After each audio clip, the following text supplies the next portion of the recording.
Hi, everyone. This is Dr. Tracy Jones. Thanks for tuning in to our Leaders on Leadership podcast, where we talk with incredible leaders. Today, we are going to have a wonderful time of sharing with author, speaker, singer, syndicated Sirius XM radio host, incredible personality, Dr. Willie Jolley. We're so excited to hear what he has to share.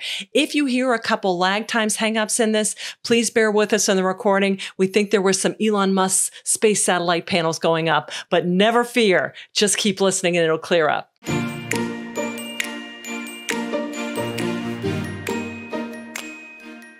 You're listening to Tremendous Leadership with Dr. Tracy Jones. Hi, everyone. This is Dr. Tracy Jones. Welcome to the Tremendous Leadership Podcast, Leaders on Leadership, where we pull back the curtain on leadership. And today, I am tremendously excited to welcome as my very special guest, the President and CEO of Willie Jolley Worldwide, syndicated Sirius XM radio host and TV personality, the tremendous Dr. Willie Jolley, who has been described simultaneously as world-class, award-winning, motivational speaker. Willie achieved remarkable heights in the speaking industry, having come from humble beginnings as are you ready? A fired singer who was replaced by a karaoke machine. He has gone on to be named one of the outstanding 5 speakers in the world by the 175,000 members of Toastmaster International, inducted into the Speakers Hall of Fame, and achieved the distinction of Certified Speaker Professional by the National Speakers Association. He is also just an unbelievably wonderful spirit and dear friend. Dr. Jolley, thank you, Willie, for being here. Oh, my dear friend, Dr. Jones. I got to get used to saying that. Dr. Jones, congratulations. Dr. Jolley, I can't believe it. Joy to be here with you, and I'm grateful to be able to be on with you. Those who know me know I start the same way. I have only just a minute, only 60 seconds in it. Forced upon me, can't refuse it, didn't seek it, didn't choose it, but it's up to me to use it. I must suffer if I lose it. Give account if I abuse it, just a tiny little minute, but our eternities are wrapped up in it. And so I take a moment to get that minute done, and then I take a moment to just thank God, give God glory for life and strength and health, and for the opportunity to be here in the land of the living, still able to do what we love to do, even in a changing and challenging and a new way, a new day. I am grateful to be here. So thank you, Dr. Tracy Jones. And I am excited about having a tremendous time with you today. Now, people don't know that we both use that word tremendous because of the impact of your father, Charlie Tremendous Jones. Obviously, the impact he had on you, because without him, you wouldn't be here. But he was your mentor and he was your teacher beyond being your father. But I would say, obviously, I was not born by Charlie Tremendous Jones and your beautiful mother. God bless her soul. But he was one of my mentors. He was my dear friend. He taught me so much about so many things. We had the honor and opportunity to be on a event together at the Crystal Cathedral in Garden Grove, California, the men's conference. It was me and your dad and Mark Victor Hansen from Chicken Soup for the Soul and a number of other great speakers. And after we did the event at the Crystal Cathedral, it was so well received by the audience and all the people who had come from all over the country who said it was so tremendous, the lineup and the way it just flowed, and it was so powerful that they organized these people, not the Crystal Cathedral, the people organized a men's tour to take this same tour on the road because they said more people needed to hear it. So we went on the road, and that's when I really got time to have dinner with your dad every night. While we were on the road, we'd sit, me, him, and Mark. I learned about investing. I learned about books. I learned about life. I learned about so many things. So I am always indebted. And then I came up and spent time with him up there in Pennsylvania and saw your incredible business. We stayed at the home, at your home, and that library of his. Oh my God, his library.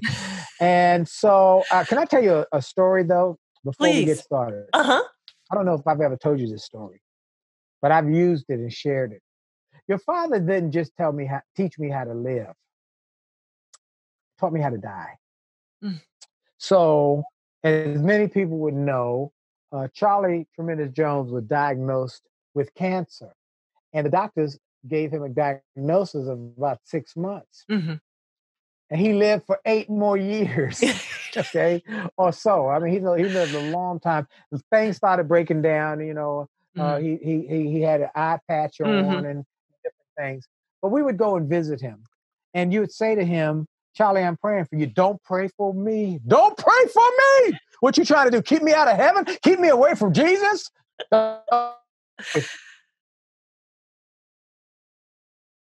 Is mode with the and so anyway, we went to dinner that night and had a great time. And so some sometime later, sometime later, many a couple years obviously later, I called. I heard he wasn't doing well, Mhm. so I called your house phone, and Mhm. your mother answered, and she said, "Oh, Willie, so good to hear from you. He Charlie is bedridden, and he's not doing well, but he Mhm. would love to hear from you. Mhm. Call him on his cell phone." Mhm. So I called his cell phone, and he answered the phone. I said, "Charlie, this is Willie." He said, "Willie, my dear friend. Oh, I'm so glad to hear from you. Beloved, I love you. Beloved, I'll see you on the other side. Mhm. I'm going home, Mhm. and I will see you when you get there. Mhm. Mhm. Goodbye." He hung up the phone. Mhm. And the next day, or next 2 days, he died. Mhm. And I learned from there what we talk about as people of faith, that one day we're going to go to heaven. Mhm. We're hopeful, we think about it, we talk about it, but he was confident. Yes. He was confident that there Yes. is a heaven, Mhm. and he was confident that he was going to heaven. Mhm. And you know what? That's what taught me something. Many people talk about, I want to go to heaven, but they're not confident. They Mhm. Oh, he never showed one bit of fear about leaving here because he was confident where he was going. Don't get me preaching now. 'Cause I tell you. So anyway, I had to share that story. I loved Charlie Tremendous Jones. He was not just my friend, but he was my teacher, my Mhm. mentor, and my confidant. So God bless him. Well, I'm so glad you said that. And you know what? Being with him when he passed, and if you have the blessing of being with someone, a believer, that when they transition, there's no greater blessing than that. But Mm, he didn't even express one iota all those times about, gee, I sure hope what I believed in, I'm pretty sure it's right. I hope it is. Not even because nobody knows until he knew. He knew. And it was just such a joy. And as we dive into the price of leadership, I think that's why, he wrote this Price of Leadership book, which was really gut wrenching. And it's about the hard aspects of leadership, the loneliness, the right, weariness, the abandonment and vision. But part of that was because he knew he never walked alone in the leadership thing. And he was triumphant and confident right, in that, lonely, but never alone. And Willie, let's talk about right. that first point that he brought up. Sure. And he was like, we've all hear it's lonely at the top. And there are times when a leader just has to step out. A leader has to have followers, yes, but there are going to be times when the leader is anointed, gets a word from the Spirit, gets a calling sooner than everybody else. How have you dealt with loneliness in your career? Because you've been blazing a lot of trails, and somebody's got to be the first one out of the chalks. How do you handle that as a leader? What would you share with our listeners? I think first of all that's a great question, and leaders, if you're going to be a leader, you must be confident on your North Star. That's why I think where we start with. You got to be confident on what is your purpose, your mission, your message. That's why people who are great leadership teachers will teach you about the power of being mission focused Mhm. and purpose driven. And so I think about so many stories of examples and places where I was really challenged. What should I do here? Mhm. I'll give you one story. Years ago, I've been speaking now for 30 years. And the first 5 years of my speaking industry business of career, I spoke only to youth. And I had become a speaker after being a drug prevention coordinator with the Washington, D.C. public school system. So when I left my job, I became a speaker. I did only drug prevention, violence prevention, alcohol prevention, and scholastic achievement messaging to young people. And I spoke over 1 million kids in 5 years. I mean, I was all over. I was doing 3 and 4 schools a day. I was very busy.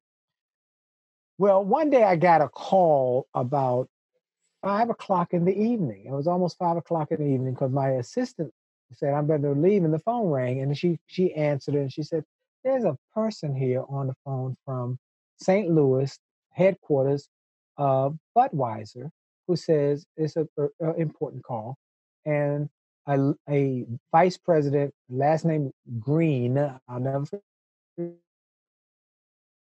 it's important."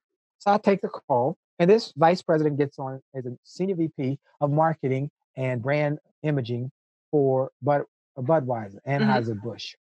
She said, "We've done market research around the country, and we were looking to do a under 18 don't drink until 18 campaign.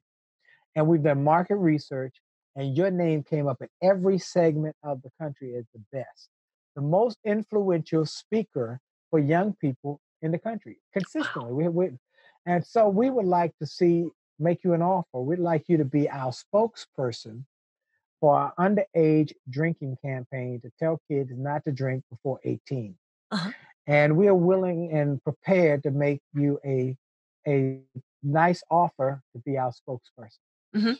I said, "Wow." Now, at that point, I think I was making probably speaking, I was doing schools, I was probably making $500 a speech. Okay. And she said, we're prepared to make you triple that. I'll give you per speech. You'll be speaking every day or a lot all over the country promoting our brand. I said, "Wow." I said, "Let me think about it. Let me pray on it. I'll call you in the morning. Give me your number." So I thought about it. I prayed on it. And I called her in the morning and I said, "Thank you for your offer, but I'm not your guy.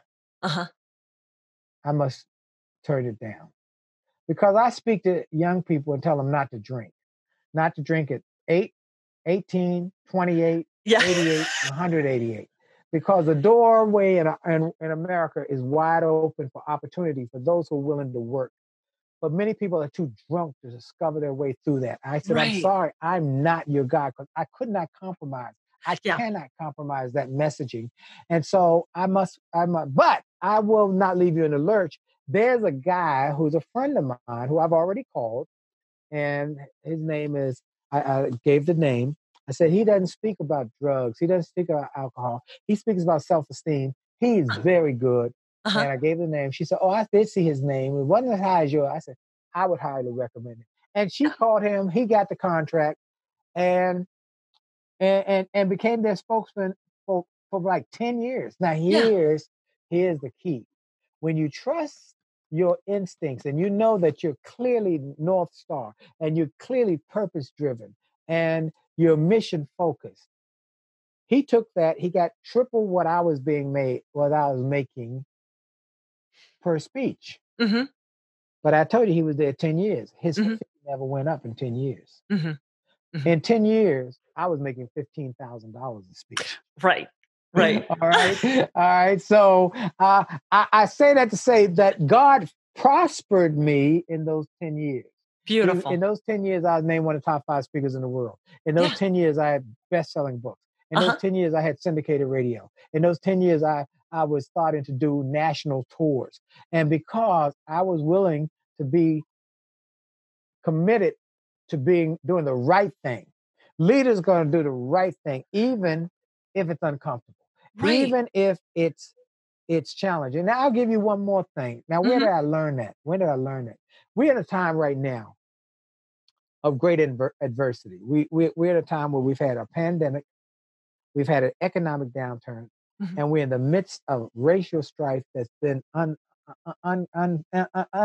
like it I've seen in my lifetime. And I think back, Dr. Tracy, to when I was a little boy. Dr. Martin Luther King Jr. got killed.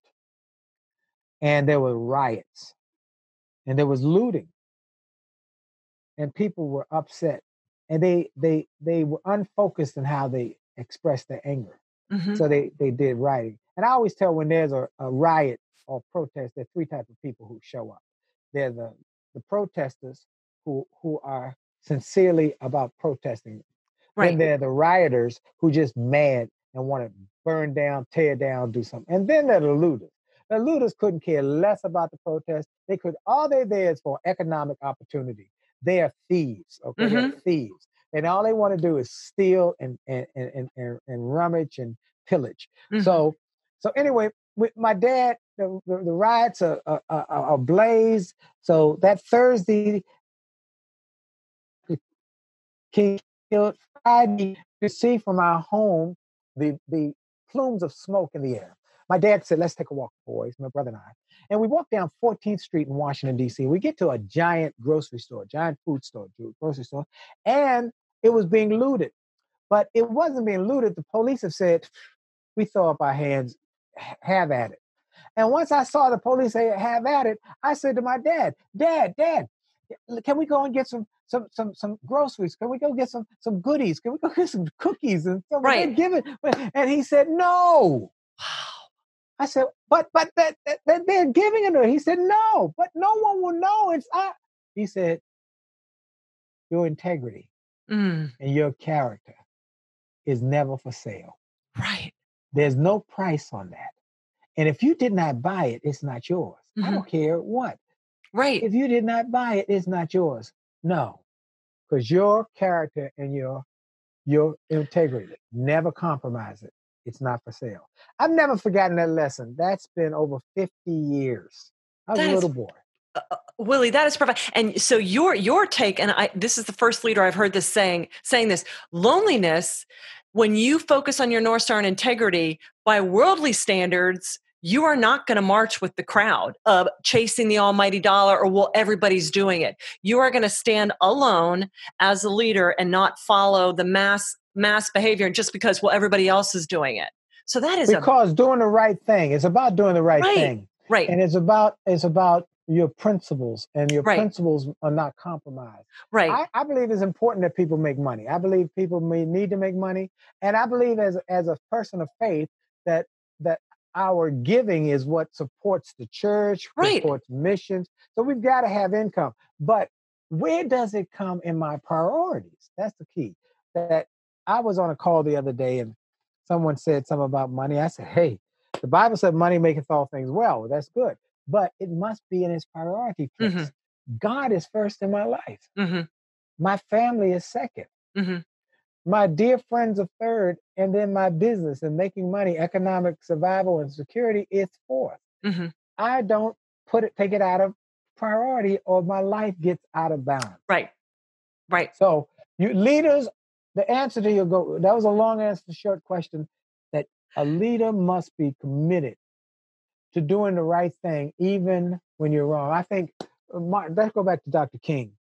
Dr. King said that you must be willing to be excellent and make a commitment. He said, if a man is called to be a street sweeper, he should sweep streets like Michelangelo painted, like Beethoven composed music, like Shakespeare wrote poetry. He should sweep streets so well that all the hosts of heaven will say, there lives a great street sweeper who does his job well.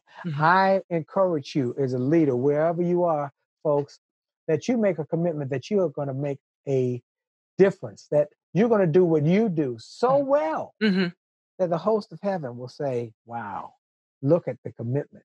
Look at that person leading the band, leading the field by being the one to take the mountain. Somebody got to take them out. And that dovetails right into the next point that my dad talked about, was weariness. And he said, anytime you're going to be doing anything worthwhile, you're going to be surrounded by those people that do way more than their share and those that do way less. To your point about excellence and all we do, and it doesn't matter what anybody else is doing. So Willie, how do you handle the weariness as a leader? I mean, we have the Holy Spirit in us. We read the Bible. We have wonderful people around us. But boy, it gets tiring sometimes. People are our greatest asset. They also really drag us down at times. How do you as a leader stay recharged? And how do you handle the weariness? You've been speaking a long time and doing it. Einstein said that the greatest visions will always meet opposition. Yes. And that opposition will always be mediocre minds. Right. Who want One of my you to, favorite quotes. Yep. who want you to lower your standard.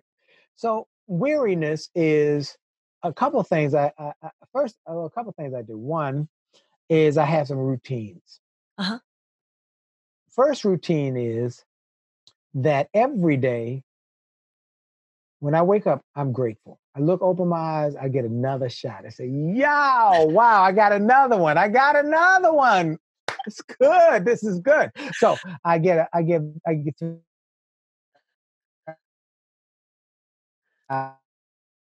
think of what God has taught me, and I'm trying to learn more every day by reading from Scripture. But I always make a point of doing some exercise every day to get my endorphins going, get my endorphins moving and popping. And then I go back to my goals and dreams. Why am I doing what I do? What are the goals that I set to do? And I reread them. I revisit them so that I'll make sure I stay focused on what I'm supposed to do with my life. And then once I know that, then I'm not weary. And then I always take a day per week to rest. I take a day to rest. I take Sunday off. It's my family day. Right. I don't work. I don't come into my office. Right. I don't, if my friends and all my business friends know they are working on Sundays and they're sending out emails, they know you will not hear from Willie on Sunday. He's going to go to church. He's going to go to lunch. Now, of course, we're not going to church during the pandemic, but we're having time. We're having church time. And then my wife and I might take a ride. It's our day to regenerate, to renew, refresh. And then I'm ready to go. And there's another thing I don't do. I don't take work to my bedroom. All right. I have places. I've made boundaries. So I'll work down here. I'll sometimes work on my floor with my family, my living room and family and all of that. But I don't take it up to my bedroom. I love it. Because that's my getaway. When I go in there, I don't work. I don't take my computer. I don't do that. And I realize it keeps me fresh. I'm excited about working every day. I'm excited about what I'm doing. So, the Bible talks about weariness and the fact that don't grow weary in well doing. Right. And so I have made up my mind that I'm gonna keep doing well. I'm gonna keep pursuing this. I'm gonna keep going after this. I want God to be able to say, "Well done." Well done. You did good. You did what I told you to do. I don't want him to say, here's what I don't want him to say. I am upset with myself for making you. I regret making you. And so that's the worst thing you could hear, is that God would say, wow, I regret making you. I don't want to do that. I don't want to do that. I love that. Yeah. Well, Sabbathing, and you hit on it. I mean, I started Sabbathing about 5 years ago. Believe it or not, I didn't do it before then. In truth and honesty. But it's remarkable when you bound off and say, no, this is the time when I recharge. I mean, how much more productive, because you get real clear on it. So that takes us to the next point, which is abandonment. And that's really about staying tightly focused on what you need and ought to be thinking about and doing, rather than what you want to or think you need to. So how do you maintain focus? Willie, like I said, you talked a little bit about the initial thing, but this is one of the hard. Oh, yeah. I am, first of all, ADD. Yeah. Look, here are my books. It only takes a minute to change your life. Okay. Setback is a setup for a comeback. Turn setbacks into greenbacks. An attitude of excellence. Chicken Soup for the Christian Soul is back here somewhere. Make love, make money, make it last, with my wife. If you go to my winwithwillie.com site, you'll see so many websites. I'm always creating. And that's why I'm saying, I got 2-3 more books. I've got piles of folders of the next 3 books I'm working on. I'm ADD. A squirrel. I mean, so a bird. Look, that's creativity. Okay, many creative people tend to also have. I've learned to have some other issues, ADD, whatever, whatever, HDSD, whatever. I got them all. I got them. And so it's okay. So how do I stay focused? Is the fact that I have to make goal lists. I Uh-huh. write my goals. I have them in my phone, and then I remember why I'm here. I have to remember every day. People call all the time, say, "I got a great deal for you. I got a great deal for you," and I will tell them, I like the idea. You got a great idea. It's a great thought, but I have learned he who chases after two rabbits ends up eating neither Hmm. or catching neither. Hmm. Hmm. So I've got to say no to that. So I've learned over the years how to say no, even to myself, because I get great ideas. So what I do, I write them on an idea book. I got an idea pad. I got ideas. So these ideas, they're coming all the time. And a natural disposition or preconditioning would be, oh, that's a great idea. And I run after the shiny object. And I had to learn how to say, let me write the shiny object on a piece of paper. Hmm. I'll get back to it after I finish this. Hmm. So I got a lot of stuff going on. Look here, look, we're in a pandemic. I have not, for in all intents purposes, been anywhere significant for 12 weeks, Hmm. almost 12 weeks. So other than grocery store, my daily exercise bike ride, and we other day we did the first time we went to visit some friends and we socially distanced ourselves across uh, a parking area so we Hmm. could at least say hello. Other than that, but here's what I'm so my creativity just is popping. So Uh-huh. now Monday nights I I do Happily Married Monday with the Jollies. My wife and I do it on Facebook Live every Monday night at 9 o'clock. Monday through Friday, I have a syndicated radio program that I do from here, up in my studio, and I do that Monday through Friday. Then weekly, I have my Sirius XM show, which I do from here, and so that's an hour. So I got the short form radio, I got a long form radio, I got Monday night. Then every Thursday, we put out a video newsletter where I have to record a small, almost like a TED talk about 18 minutes or 15 to 18 minutes of content for our video messaging, what I've learned that week, what I've experienced that week, what people need to know. And then Saturday morning, I started doing a new faith-based TV program called the Jolly Good News Report. And a Oh. Jolly Good News Report is like a television news show. The difference is the television news, the first thing you hear is bad news, sad news, depressing news. Well, with Jolly Good News, you don't get any of that. You get nothing but good news. And so I do that every week. I've got more than enough. Plus, I'm doing online events for people like yourself, but I'm doing corporations are calling now. I just got booked to do an event with me and Les Brown in Sydney, Australia, 2 weeks from now, via live stream. I've got corporations, companies calling all day saying, can you do an event for my people? So I'm doing events. I got radio. I got television, all of this. And I'm happy as can be because my ADD is kicking in. But I have to remember every day to Yeah. focus. Hmm. And when people call with, can you, I'm staying focused on what God has sent me to do, to Right. inspire. Say what am I look at my mission statement, to inspire a generation to rise above their circumstances and maximize their God-given ability. Mm. That's what I'm supposed to do. If I do that, I'm all right. I love it. And I think a lot of us, if we're not busy, we're like borderline depressed. But, I like you, this is the thing I struggle with the most is focus. And Yeah. somebody told me busy is burdening under Satan's yoke. Not all work is what you're supposed to be focused on. So get very clear and no mission drift. And you don't want to get into the weariness category. But thanks.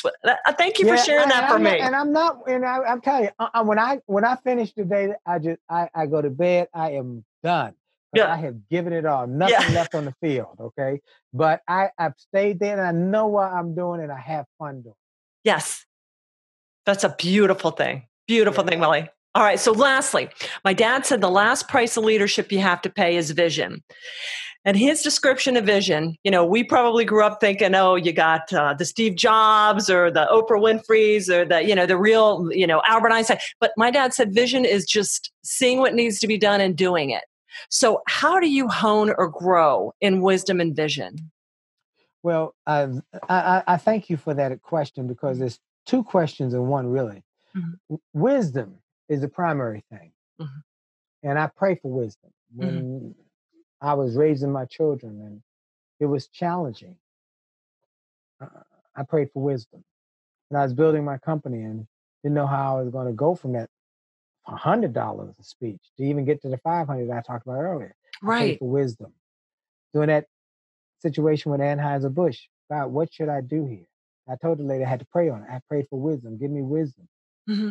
And so, first, wisdom is the primary thing. And how do you get wisdom? Is one, you read the wisdom book, which is the Bible, but Hmm. specifically Proverbs. And I read that daily. Next is you get around wise people. The great will walk with the great. They'll talk with the great. Hmm. And so that is why I have friends like a Charlie Tremendous Jones, a Nito Cobain, a Les Brown, because I want to spend time with them and learn from them and grow from them. Now, vision. I talk about vision. There are four types of vision. That's what I talk about when I talk about vision. There's eyesight. It's good to have eyesight. Hmm. But I love what Helen Keller said. She was an infant, lost her hearing and her sight, and yet became one of the greatest women of all time. Hmm. She was asked in an interview, is there anything worse, Miss Keller, is there anything worse than blindness? She said, yes, having sight but no vision. Oh, wow. Hmm. Okay, so that takes you, well, eyesight must not be the end all, but she didn't have it, but she said you need vision. Well, what's the next type? Eyesight. Then there's hindsight. Oh, okay. What happened in the past? Uh-huh. Learning from the past. What can I learn from the past so that I will repeat the mistakes of the past? Hmm. Now, the past is good to check out every now and then, but the problem is when people start dealing in the past, they get stuck. Hmm. What somebody did to me 30 years ago, how somebody talked me out of it, somebody did me wrong, and they just get stuck, and all they talk about what somebody did to them. Well, why? No, look, the past is supposed to be a place of reference. Hmm. It's not a place of residence. You're not supposed to stay there. So eyesight, note, hindsight, note. Then there's insight, that still small voice within us that gives us direction, reflection, introspection, tells us what to do. Have you ever had a time when you're riding down the street and something says, turn here? Well, Hmm. that's not much. Turn here. And you turn only to find out later there was a big accident that you would have been Hmm. stuck in. That insight. And I think we need to listen to that small voice Hmm. within Hmm. and listen to that voice because it gives a good insight off. So you got eyesight, not absolutely necessary for you to change your world because Helen Keller, Stevie Wonder, Jose Feliciano, Ray Charles did without eyesight. Hindsight, well, it's good to know what happened in the past, but don't dwell in there. Then there's insight. You need to turn up that volume, but then you mix that insight with foresight, calling forth those things that be not as though they are. Speaking into the future, here's where I'm going, what I'm planning to do. And when you take that insight and that foresight and you put them together, that is what Helen Keller was talking about. Uh-huh. That, No, not is not the lack of sight, is having sight with no vision, insight and absolutely. foresight. Oh my God. I have never heard vision broke down like that. That's absolutely beautiful. Thank you, Willie, so much. Now, anything else wrapping this up that you want to share for our listeners, our Well, I emerging want to leaders? tell all your listeners, first of all, that Charlie Tremendous Jones was a giver. I've got a book by Oswald Chambers here. Oh, You know, where would I have gotten that book, right? I've got leadership books. I've got Charlie Tremendous Jones books all over in my library. I got the ones with his leg up in the air, So Charlie was my dear friend. So anybody who listens to this podcast and says, I was a friend of Charlie's, if you send me an email, I'll send you a book. If you just send me an email and say, "Hey, I'm a friend of Charlie Tremendous Jones, Tracy Jones. I've got a book, oh my Only the Best on Success." My gift to you, I'll send a digital version of that book that I'm one of the co-authors in. And it's a lot of great motivation speakers. Many of them you'll know. If you'll just send it to info, INF as in Frank O, at williejolly.com. Info at Willie, WILLIE, JOLLEY.com. The second thing I want to give you is you go to winwithwillie.com, winwithwillie.com. Listen to the song I put out called We'll Get Through This. It will bless you. It will encourage you. It will uplift you. I did an event today for one of the biggest corporations in America online because the CEO heard the song. He said, that song my folks have to hear. So he booked me to come sing the song and speak a little bit. It's called We'll Get Through This. Go to winwithwillie.com and share it with people who are going through a tough time.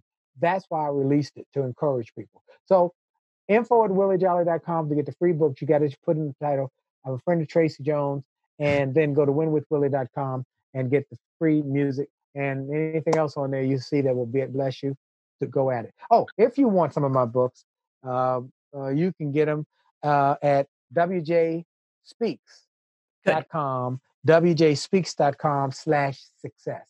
Okay. wjspeaks.com/success. You can get any of my books in physical or digital form, as well as my big old box and my other stuff. So we're just grateful. I'm just glad that I get to do what I do. And I'm thankful for my friend, Charlie Tremendous Jones, who was wise enough to raise a beautiful, fantastic daughter named Dr. Tracy Jones. I'm so proud of her. Thanks, Dr. Willie Jolly.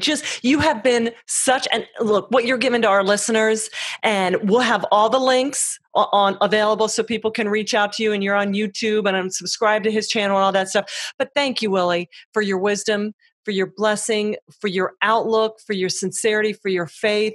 I mean, brother, I'm just so thankful for you. And, for the listeners out there, Willie is the real deal, and he is a big deal. But the minute I reach out to him, right back. And you know what? Even before I reach out, he gets my e-blast, when I was getting my PhD, and he's like, just such an encourager. And we need people like that in our lives. That's all we need in our lives. So Willie, thank you for being such a tremendous advocate to me. Thank you for the love you gave to my father and mother, and for what you continue to do to make the world a more tremendous place. Thank you, brother. Thank you. God bless you. Love you. And love you too. To thanks. you. Thanks. And thanks to our tremendous listeners. Have a tremendous day. Thank you for listening to Tremendous Leadership with Dr. Tracy Jones. Find out more about Dr. Jones at www.tremendousleadership.com. If you've been ignited by something you heard in this episode, let us know by leaving a review for Tremendous Leadership wherever you listen to podcasts, or by sending us a message through www.tremendousleadership.com.